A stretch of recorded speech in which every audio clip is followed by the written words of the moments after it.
அனைவருக்கும் வணக்கம். சிவி பயண வலையொலிக்கு உங்களை அன்புடன் வரவேற்கிறேன். இந்த வார காணொலியில் நம்ம சீனாவுடைய ஷாங்காயோடைய மறுபக்கத்தை பார்க்க போகிறோம். ஏன்னா சீனான்னு சொல்லிவிட்டு நீங்கள் பாட்டுக்கு பெரிய பெரிய கட்டடமாக காட்டுறீங்க, நம்ம ஜெட்லி படத்தில் வர்ற மாதிரியான கட்டடங்கள்லாம் எங்கடா அப்படின்னு சொல்லி என் நண்பன்ட்ட கேட்டதுக்கு, ஓ அதை கேட்குறியா நீ, வா கண்டிப்பாக ஷாங்காயிலே அப்படி ஒரு சிறப்பான இடம் இருக்குது அப்படின்னு சொல்லி இந்த இடத்த கூட்டிகிட்டு வந்தோம். ஷாங்காய் வர்றவங்க கட்டாயமாக தவற விடக்கூடாத இடம். சைனாவில் இருக்கிற சீனர்களே கூட வந்து பார்த்துட்டு போகக்கூடிய ஒரு இடம். ஷாங்காய் வந்தாங்கன்னா இந்த இடத்த பார்க்காம போக மாட்டாங்க. அப்படி ஒரு சிறப்பான இடம், பயங்கரமான கலை அம்சங்களோடு செஞ்சுருக்காங்க இந்த இடத்த. இது என்னப்பா அவ்வளோ சிறப்பு, இது என்ன எதுவும் பழைய அரண்மனையா, மன்னர்கள் வாழ்ந்த கோட்டையா அப்படின்னு கேட்டிங்கன்னா, வாங்க இந்த காணொலியை முழுசாக பார்த்து தெரிஞ்சுக்கலாம். நாங்கள் வந்து இந்த புதிய நகரம்னு சொல்லி பார்த்தோம்ல, உயரமான கட்டடங்கள், அங்கேருந்து இங்கே வந்து ஒரு அரை மணி நேரம் ஆச்சு. பக்கத்தில் தான் இருக்குது, இருந்தாலும் குறுக்க ஆற்ற கடந்து வர்றதுக்கு நேரம் ஆச்சு. பார்த்தீங்கன்னா இந்த பக்கம் இருக்கிற ஒவ்வொரு கட்டடத்துலேயும் அந்த செவத்துலேயே வந்து வரைஞ்சிருந்தாங்க இந்த கால ஓட்டங்கள். அப்படியே ஒவ்வொரு காலகட்டத்துலேயும் இந்த அரண்மனைகள், இந்த பழைய வீடுகள்லாம் எப்படி இருந்துச்சு அப்படிங்கிறத வரைஞ்சி காமிச்சிருந்தாங்க. என்ன தான் வந்து இது பழைய நகரம் அப்படின்னு சொன்னாலும் இதையும் பார்த்தீங்கன்னா பலன்னு புதுசாக தொடச்சி வச்சுருக்காங்க. கட்டடங்கள் கொஞ்சம் பழசாக இருந்தாலும் இந்த தெருவில் இருக்க பூச்செடி அதெல்லாம் பயங்கரமாக ஏற்பாடு பண்ணி வச்சுருந்தாங்க. அது போக எங்கேயுமே எனக்கு ஆச்சரியமாக இருந்தது என்னென்னா, குப்பையே எங்கேயுமே காணும். என்னடா இது, சீனாவில் இவ்வளோ மக்கள் இருக்காங்க, கொஞ்சம் கூடவா குப்பை போடல அப்படிங்கிற அளவுக்கு கொஞ்சம் வியப்பாக இருந்துச்சு. எப்படியாச்சும் நம்ம போகிறதுக்குள்ளே, இந்தியாவுக்கு திரும்ப போகிறதுக்குள்ளே குப்பையை பார்த்துடணும் அப்படிங்கிற ஒரு முடிவோடு சுற்றிக்கிட்டு இருக்கேன். வாங்க குப்பை கிடைக்குதான்னு பார்ப்போம். வந்து ஒரு இடத்துல வண்டியை நிறுத்திட்டு அப்படியே இங்கேருந்து ஒரு 5 நிமிஷம் நடந்து போகணும் அப்படின்னு சொன்னாங்க. இந்த தெரு பார்த்திங்கன்னா வந்து அந்த பழைய நகரத்தில் இருக்கிற அந்த தெரு கடை வீதி. அதிலே பார்த்திங்கன்னா இந்த தெருவில் வந்து, இந்த தெருவிலேருந்து வலது பக்கத்தில் பார்த்திங்கன்னா அந்த புதிய ஷாங்காய், அந்த பெரிய பெரிய கட்டிடங்கள், உயர்ந்த கட்டிடங்கள்லாம் தெரியும். இடது பக்கம் பார்த்திங்கன்னா நம்ம பழைய ஷாங்காய், அப்படியே இந்த பழைய கடை வீதி. சும்மா அழகு பொருட்கள், இல்லாட்டினா அந்த வீட்டில் வைக்கிற அந்த பூச்சாடி, அதிலிருந்து உணவு, துணி, என்னென்னமோ இருந்துச்சுங்க. இந்த தெருவில் இல்லாததே இல்லைன்னு சொல்லலாம். சிறப்பாக இந்த சீனர்களுடைய சிறப்பு உணவு, என்ன தனித்துவமான உணவுகள்லாம் இருக்குது அப்படிங்கிறதெல்லாம் இருந்தது. எனக்கு அந்த பக்கத்தை விட இந்த பக்கம், இந்த கடை வீதியெல்லாம் இருக்கிற இந்த இடம் தான் பிடிச்சிருக்கு ரொம்ப. அங்கே வந்து உயரமாக இருக்குது, எல்லாம் கண்ணாடியை போட்டு மாளிகையாக இருக்கே வெளியே. அந்த மாதிரி இங்கே வருங்க என்னென்னமோ வச்சுருக்காங்க, ஊசிமணி பாசிமணி எல்லாம் வச்சுருக்காங்க. இந்த ஊர் ஊசிமணி பாசிமணி இது தான். ஏதோ பிபி ஊதுறது, சத்தம் போடுறது, சின்ன புல்லாங்குழல், வீணை, குட்டியா வீணை மாதிரியான ஏதோ ஒன்று வச்சுருந்தாங்க. நிறைய கடை இருக்குது, போயிட்டு நம்ம வரும்போது பார்ப்போம் என்ன இருக்குது அப்படின்னு சொல்லிட்டு. இந்த ஊர் வந்து, இது வந்து பழைய ஷாங்காய் அப்படின்னு சொன்னால, இந்த கூரைகள்லாம் வித்தியாசமாக இருந்துச்சு. இந்த கட்டடங்கள் ரொம்ப பழசு, ஒரு 300 வருடம் பழசுன்னு நினைக்கிறேன். ஏன்னா இங்கே நிறைய கட்டிடங்களில் அந்த ஆண்டுகள் போட்டிருந்தாங்க, எந்தெந்த ஆண்டில் அது இது கட்டப்பட்டது அப்படின்னு சொல்லிட்டு. அது அப்படியே உள்ள கடையை புதுப்பித்தாலும் அந்த வெளியே இருக்க கட்டிடங்கள்லாம் இன்னும் அப்படியே பழமை மாறாமல் வச்சுருக்காங்க. துணியெல்லாம் பாருங்கள், ஒரு 200 ரூபா. நம்ம ஊருக்கு விலைக்கு விற்கிற மாதிரி கட்டுப்படி ஆகிற மாதிரி இருந்தது இங்கே. ஆனால் ஒரு விஷயங்க, எங்கே பார்த்தாலும் இந்த சீன மொழியில் தான் எழுதி போட்டிருக்காங்க. எங்கேயுமே வந்து ஆங்கிலத்தில் இல்லை. ஏதோ தப்பி தவறி 1-2 கடைகளில் வேணால் வந்து கீழே ஆங்கிலத்திலையும் எழுதி போட்டிருக்காங்க. இவங்கெல்லாம் எதுக்காக நிற்கிறாங்க அப்படின்னு சொன்னால், அந்த விளம்பரத்துக்காக இந்த பழைய சீன உடையை போட்டு நிற்கிறாங்க. உள்ளே போவோம், இன்னும் சிறப்பாக நிறைய பேர் இந்த மாதிரி இருக்காங்க அப்படின்னு சொல்லி நண்பர் கூட்டிகிட்டு போனார். வாங்க அப்படியே போவோம். ஆஹா, இந்த தெருவுக்கு இதுக்குன்னே சிறப்பாக ஒரு அந்த இசையெல்லாம் அமைச்சு, அந்த பழைய சீன இசைக்கருவிகளை வச்சு அப்படியே மீட்டிக்கிட்டு இசை மீட்டி கொண்டு இருக்காங்க. அதுவும் கூட சேர்ந்து அப்படியே ஏதோ ஒரு பழைய காலகட்டத்தில் இறங்கின மாதிரியே இருக்குது. இந்த இடம்தான் இது வந்து பழைய ஷாங்காய் நகரம் அப்படின்னு சொல்லப்படுற இடத்துல அந்த யூ கார்டன் அப்படின்னு ஒரு தோட்டம் இருக்குது. அந்த யூ தோட்டம், அந்த தோட்டத்துக்குள்ளே ஏதோ அது பாருங்கள், உலகிலேயே மிகவும் உயர்ந்த கோபுரம், 2வது உயரமான கோபுரம் அங்கே பின்னாடி இருக்குது. அது மட்டும்தான் இங்கே புதுசாக தெரியுது. என்னடா அது ஷாங்காய் வந்திருக்கோம், சீனா மாதிரியே இல்லை அப்படின்னு நினைக்கிறவங்களுக்கு இந்த இடத்துக்கு வந்தோம்னா சீனாவுடைய அந்த பாரம்பரிய கட்டிடங்கள், அப்புறம் அந்த பொருட்கள், உணவுப் பொருட்கள், இசைக்கருவி அப்படின்னு எல்லாத்தையுமே வந்து இங்கே பாதுகாத்து வச்சுருக்காங்க. நல்ல மக்கள் வந்து பார்த்திங்கன்னா சீனர்கள் மட்டும் இல்லை, வெளிநாட்டிலேருந்தும் நிறைய பேர் வந்து சுற்றி பார்க்குறாங்க. ஷாங்காய்க்கு வந்தவங்க எல்லோரும் வந்து இந்த கட்டிடங்கள் தான். நான் ஏற்கனவே சொன்ன மாதிரி ஆங்கிலத்திலலாம் ஒன்றுமே கிடையாது, எல்லாம் சீன மொழியில் எழுதியிருக்காங்க. நமக்கு ஒன்றும் புரியல. இருந்தாலும் கூட வந்தவர் வந்து ஒவ்வொரு கட்டிடங்களாக வந்து எடுத்து சொல்லிக்கிட்டு இருந்தார். இது என்ன கட்டிடம், இதோட சிறப்பு என்ன அப்படிங்கிறதெல்லாம் சொல்லிட்டு இருந்தாரு. And then there's a bridge, zigzag bridge. Chinese believe the ghost cannot go like this. They only go straight. So we believe if we cross the bridge, we can get rid of the bad luck. So later we cross the bridge together, no bad luck. அது மாதிரி இந்த பாலம் பார்த்தீங்கன்னா வளைஞ்சு போகுது. என்ன சொல்கிறாங்க அப்படின்னா வந்து பேய்களால் வந்து வளைஞ்சு வளைஞ்சு போக முடியாது, பேய்கள்லாம் நேராக தான் வரும். அதனால் இந்த பாலத்தில் நீங்கள் வளைஞ்சு வளைஞ்சு போனீங்கன்னா அந்த கெட்ட ஆவிகள் அதெல்லாத்தையும் உங்களை விட்டு போயிடும். அதை நீங்கள் பின்னாடியே விட்டுட்டு நீங்கள் மட்டும் இந்த பாலத்தை கடந்து போயிடலாம் அப்படின்றதுக்காக சொல்கிறாங்க.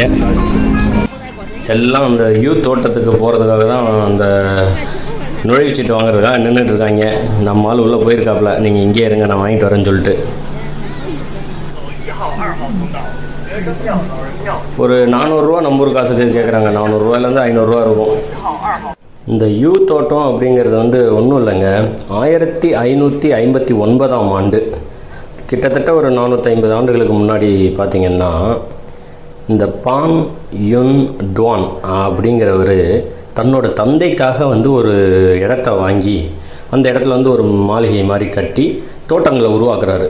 இப்போ நீங்கள் பார்க்குற இந்த இடம் வந்து இதெல்லாம் செயற்கையாக உருவாக்குனது. இது பாறைகள்லாம் வந்து இங்கே இருந்தது கிடையாது. வெளியிலேருந்து தூர நாடுகள் பகுதியிலேருந்து கொண்டு வந்து பாறைகளை கொண்டு வந்து இங்கே அடுக்கி, இந்த பாருங்கள், இந்த இப்போ இருக்கவங்கலாம் நிறைய பேர் இந்த பழைய உடைகளை போட்டு வந்து இங்கே புகைப்படம் எடுத்தால் அப்படியே அந்த 400 ஆண்டு பழமையான இடத்துலேருந்து எடுத்த மாதிரி ஒரு இது இருக்குன்றதுக்காகவே வெளியே வாடகைக்கு விடுறாங்க அந்த துணியெல்லாம். அவர் வந்து தன்னோட தந்தைக்காக பல்வேறு பகுதிகளிலேருந்து கற்களை கொண்டு வந்து மலை மாதிரி அடுக்கி கீழே இருக்க இந்த ஏரி, இந்த தண்ணி ஓடையுமே வந்து செயற்கையாக உருவாக்குனார். அவர் தந்தைக்காக உருவாக்கி அவரை வந்து தன்னோட தந்தை வயதான காலத்தில் இங்கே இருக்க வச்சார். அப்படி என்னப்பா அது சிறப்பு? அவர் யார் அவ்வளோ பெரிய ஆளா அப்படின்னா, 16ஆம் நூற்றாண்டில் இந்த மிங் வம்சாவழி, அந்த பேரரசு வம்சாவழியில் வந்து அவர் வந்து ஒரு முக்கிய மந்திரியாக இருந்திருக்காரு, அந்த பான் யன் அப்படிங்கிறவர். அவரோட மகனுமே வந்து பான் யுன் டுவான், அவருமே வந்து பார்த்திங்கன்னா சுச்சுவான் மாகாணத்துக்கு வந்து ஆளுநராக இருந்திருக்காரு.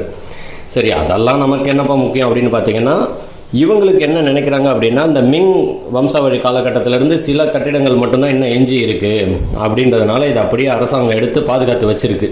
அந்த 1500களில் வந்து எப்படி இந்த மக்கள், குறைஞ்சபட்சம் பொதுமக்கள் இல்லைன்னா கூட அந்த அரச வம்சாவழியில் இருந்தவங்க, ஒரு ஆளுநர், மந்திரி அப்படியெல்லாம் இருந்தவங்க எப்படி வாழ்ந்தாங்க, என்ன மாதிரி பொருட்களை பயன்படுத்தினாங்க அப்படின்ற ஒரு வரலாற்று சேமிப்பாக கூட இவங்க வச்சுருக்காங்க. இந்த இடத்த பாதுகாத்து வச்சுருக்காங்க. நிறைய மக்களும் வந்து ஆர்வம் காட்டுறாங்க.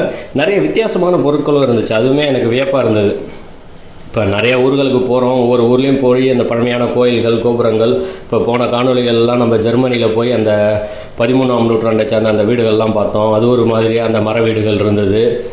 அதை ஒப்பிட்டு பார்க்கும்போது இங்கே சீனர்களோட பழக்க வழக்கங்கள் என்ன, இவங்களோட கூரையில் என்னென்ன இருக்குது, ஏன்னா இந்த கூரைக்குமே வந்து நிறைய கதைகள் சொன்னாங்க. ஒவ்வொரு பகுதியிலையும் இந்த மாதிரி இருக்கும், அந்த பனிகள் இருக்கிற பகுதியில் எப்படி கூரை வச்சுருப்பாங்க அப்படின்லாம் சொன்னாங்க. இந்த சாலைகள்லாம் பாருங்கள், இது வந்து பழமையாக அந்த கல் எடுக்கிற சாலையாக இருந்தால் வட்ட வட்டமாக இல்லை சதுரமாக இருக்கும்.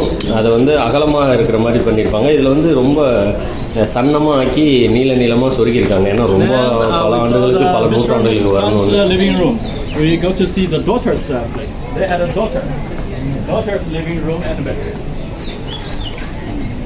There are two flying things. Those are bats. Bat means happiness. China can be only used by royal family. So I'm sorry to tell you, this is a fake dragon. If you go to Beijing, you will find that their dragon, they have 5 toes. 5. Here, 3, 4, never 5. Regular people use a fake dragon. நம்ம ஊரில் இந்த கோயில்களில் யாழி இருக்குமே, அந்த மிருகம் மாதிரி இந்த ஊரில் இந்த டிராகன், அதை வந்து எல்லாருமே எல்லாம் வச்சு இந்த வீடுகளில் வச்சுக்க முடியாதான். இந்த மன்னர்கள் மட்டும்தான் வீடுகளில் வச்சுக்க முடியும். அப்படி இல்லைன்னா நகம் கம்மியாக வச்ச மாதிரி ஒரு 3 நகம் அந்த மாதிரி கம்மியாக வச்ச நகங்களை வச்சு யார் வேணாலும் வச்சுக்கலாம். அப்போ அது அதிகாரப்பூர்வமான அந்த டிராகன் இல்லை அப்படின்னு சொல்கிறாங்க. இந்த நாற்காலி, இந்த மெசேஜெல்லாம் பார்த்திங்கன்னா ஆலமரத்தோட வேரை வச்சு அப்படியே செஞ்சுருக்காங்க. இதெல்லாம் எப்படி வித்தியாசமாக இந்த மாதிரி கண்டுபிடிச்சி எடுத்துகிட்டு வந்தாங்க அப்படின்றதெல்லாம் ரொம்ப வியப்பாக இருக்குது. அப்போவே இதெல்லாம் செஞ்சு இந்த மாதிரி வச்சு அந்த வித்தியாசமான பொருட்களுக்குன்னு ஒரு தனியாகவே ஒரு தனித்துவம் இருந்திருக்கு. அப்போயுமே இந்த மாதிரி ஒவ்வொரு வாசல், ஒவ்வொரு நாற்காலி எல்லாத்துக்குமே ஒவ்வொரு கதை சொல்லிட்டு வந்தாங்க. இங்கே இருக்கிற அந்த கதைகளை வந்து என்னால் முழுமையாக பதிவு பண்ண முடியல. ஏன்னா நானுமே ரொம்ப சில நேரங்களில் வியந்து அதெல்லாத்தையும் பார்த்துட்டு ஒவ்வொரு கல்லுக்கும் கூட கதை சொன்னாங்க. இந்த கல் ஏன் இப்படி இருக்குது அப்படி இருக்குன்னு. இந்த பாறைகள், இந்த கற்கள்லாம் பார்த்திங்கன்னா என்ன பண்ணுவாங்கன்னா, பெரிய பெரிய கயிறில் கட்டி ஆற்றுல இறக்கிடுவாங்களாம். ஒரு 5 ஆண்டு 10 ஆண்டு வந்து ஆற்றுக்குள்ளேயே கிடக்குமா. அப்படி இருக்கும்போது அந்த 10 ஆண்டுகள் 5 ஆண்டுகளில் வந்து தண்ணி வந்து அதை போய் அந்த கற்களை வந்து அரித்து, சில இடங்களில் ஓட்ட போட்டிருக்கும், சில இடங்களில் அரித்து எடுத்திருக்கும். அந்த மாதிரியெல்லாம் பண்ணி இந்த கற்களை செஞ்சு கொண்டு வந்து உளி வச்சு செதுக்கல, தண்ணியை வச்சு இயற்கையாகவே அதை வந்து அரிக்க வச்சு அதுக்கப்புறம் கொண்டு வந்து இங்கே வச்சு கட்டியிருக்காங்க. அதனால தான் இந்த தண்ணியுமே வந்து இயற்கையாக இருக்கிற ஆறு மாதிரி நமக்கு தெரியுது. இதுவே வந்து ஒரு செயற்கை ஓடையாக தான் உருவாக்கியிருக்காங்க. அந்த மாதிரி எவ்வளோ மெனக்கெட்டுருக்காங்க பாருங்கள், ஒரு வீட்டை உருவாக்குறதுக்கு ரொம்ப மெனக்கெட்டுருக்காங்க. ஆனால் பார்க்க அது அழகாகவும் இருக்குது. அதே மாதிரி இந்த கூரை வந்து சீனாவில் வந்து ஒரு 14 வகையான கூரைகளை வந்து கூரை வடிவங்களை வந்து பயன்படுத்துவாங்களாம். இது வந்து ஒரு வகையான இது அப்படின்னு சொன்னாங்க. இதுக்கு பேர் வந்து என்னென்னா சீஷன் கூரை அப்படின்னு சொன்னாங்க. அதாவது அந்த ஓட்டையே வந்து அப்படியே வளைஞ்சி வர மாதிரிலாம் வச்சுருப்பாங்களாம். We call it jade rock, but nowadays we believe the green color, white color, that kind of can be called a jade. But at Ming Dynasty, as long as it's a pretty stone, it can be called a jade. So it's our jade rock. It got 72 holes, so it's our holy rock. So you guys have a look and have to see the holy rock over here. இந்த மாதிரி இந்த you தோட்டம் முழுக்க இந்த மாதிரி நிறைய பேர் வந்து பழைய உடைகளை அணிஞ்சிக்கிட்டு சிறப்பாக புகைப்படங்கள் எடுத்துக்கிட்டு மகிழ்ச்சியாக இருந்தாங்க. நம்மளுமே அந்த மாதிரி ஒரு சம்பவத்தை செஞ்சுருக்கோம் பாரம்பரிய சீன உடையில். அது ஆனால் இந்த இடத்துல இல்லை, அடுத்த காணொலியில் எங்கன்னு பார்த்து தெரிஞ்சுக்கோங்க. இந்த தெருவுக்கு யூ தோட்டத்துக்கு வெளியே வந்தோம்னா ஒரு தெரு முழுக்க வந்து நவீன வடிவமைப்புலேயும் சில விஷயங்களை செஞ்சுருந்தாங்க. இந்த தெருவை பார்த்திங்கன்னா அப்படியே பட்டாம்பூச்சி பறக்கிற மாதிரி அழகாக தொங்க விட்டு காட்சிப்படுத்தியிருந்தாங்க. ரொம்ப சிறப்பாக இருந்துச்சு. ஷாங்காய் வரவங்க தவறாமல் இந்த யூ தோட்டத்துக்கு வாங்க, இங்கே இருக்கிற இந்த கடை வீதிக்கு வாங்க, பாருங்கள். அனைவருக்கும் நன்றி. தொடர்ந்து பயணிப்போம். நன்றி, வணக்கம்.